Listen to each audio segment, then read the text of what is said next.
Next, let us see what is irrational number.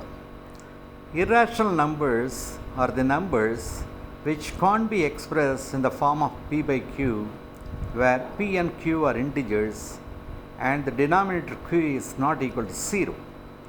Irrational numbers have infinite numbers of decimals of non-recurring nature. For example, pi, root 2, root 5 are the irrational numbers.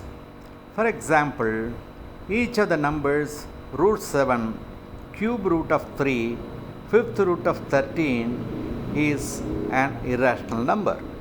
So, irrational numbers are the numbers which can't be expressed in the form of p by q, where p and q are integers and the denominator is not equal to 0. Now next we are going to see the combination of rational and irrational numbers, that is called surd.